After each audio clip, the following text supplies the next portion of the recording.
Israeli অবরোধে অপুষ্টিতে ভুগছে গাজার ৬০,০০০ শিশু। গণ অভ্যুত্থানে আহতদের ভাতা দিতে তথ্য সংগ্রহ করছে ঢাকা জেলা প্রশাসন। বিয়ে ও তালাক নিবন্ধন করা যাবে অনলাইনে। চ্যানেল পূর্ব বাংলার শিরোনাম শুনলেন, এখন বিস্তারিত। দখলদার ইসরায়েলের বর্বর আগ্রাসনে পুরো গাজা উপত্যকা ধ্বংসস্তূপ ও মৃত্যুপুরীতে পরিণত হয়েছে। অন্যদিকে কঠোর অবরোধের মুখে গোটা উপত্যকায় খাদ্য পানীয় সহ সব ধরনের সরবরাহ মারাত্মকভাবে কমে যাওয়ায় হাজার হাজার শিশু অপুষ্টিতে ভুগছে বলে সতর্ক করেছেন চিকিৎসক ও ত্রাণকর্মীরা। বুধবার গাজা স্বাস্থ্য মন্ত্রণালয়ের বরাতে আল জাজিরা জানিয়েছে, গাজায় বর্তমানে প্রায় ৬০,০০০ শিশু অপুষ্টির কারণে চরম স্বাস্থ্য জটিলতায় ঝুঁকিতে রয়েছে।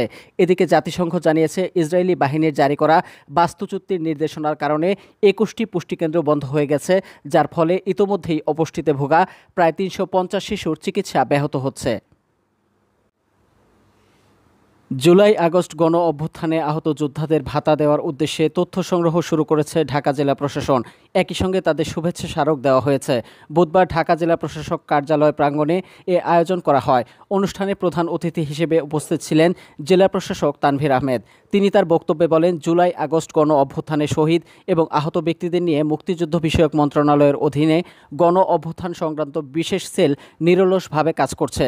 তারই ধারাবাহিকতায় ঢাকা জেলায় ৮৩ জন শহীদ এবং আহত ১,৫৬৪ জনের যাচাই বাছাই কার্যক্রম শেষ হয়েছে। একই সঙ্গে অবশিষ্ট শহীদ এবং আহতদের বিষয়ে ঢাকার জেলা প্রশাসনের উদ্যোগে যাচাই বাছাই কার্যক্রম চলমান রয়েছে।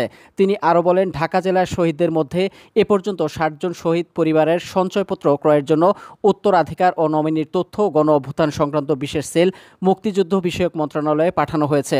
অবশিষ্ট শহীদ পরিবারের তথ্য পাঠানোর কার্যক্রম চলমান রয়েছে। সম্প্রতি গণ অভ্যুত্থান সংক্রান্ত বিশেষ সেল থেকে আহতদের ক্যাটাগরি এ এবং ক্যাটাগরি বি অনুযায়ী প্রথম পর্বে ১০২টি চেক ঢাকার জেলা প্রশাসন উদ্যোগে বিতরণ করা হয়। ধাপে ধাপে পরবর্তীতে চেক পাওয়া মাত্র আহতদের মধ্যে বিতরণ করা হবে।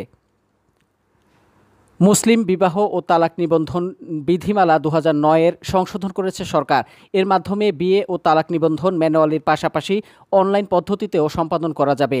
এই সংশোধনী এনে সম্প্রতি আইন, বিচার ও সংসদ বিষয়ক মন্ত্রণালয় থেকে প্রজ্ঞাপন জারি করা হয়েছে। এতে জানানো হয়, সরকার মুসলিম বিবাহ ও তালাক বিধিমালা ২০০৯-এর অধিকতর সংশোধন করল। অনলাইনে নিবন্ধনের ক্ষেত্রে ডিজিটাল মাধ্যম বা সরকার থেকে নির্ধারিত পদ্ধতিতে ফি পরিশোধ করা যাবে। নিকাহ ও তালাক নিবন্ধন পদ্ধতি প্রসঙ্গে প্রজ্ঞাপনে জানানো হয়, নিকাহ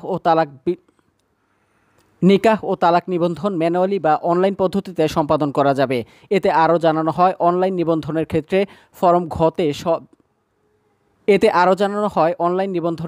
ফরম ঘতে যেসব ব্যক্তির স্বাক্ষর প্রয়োজন, তারা সরকার থেকে নির্ধারিত পদ্ধতিতে ডিজিটাল মাধ্যমে বা সরাসরি স্বাক্ষর এবং নিরক্ষর ব্যক্তির ক্ষেত্রে টিপসই দেবেন। আইন মন্ত্রণালয় সূত্রে জানা গেছে, বিয়ে ও তালাক নিবন্ধন ম্যানুয়ালির পাশাপাশি অনলাইন পদ্ধতিতে সম্পাদন করার বিষয়ে আইনি জটিলতা কেটে গেছে।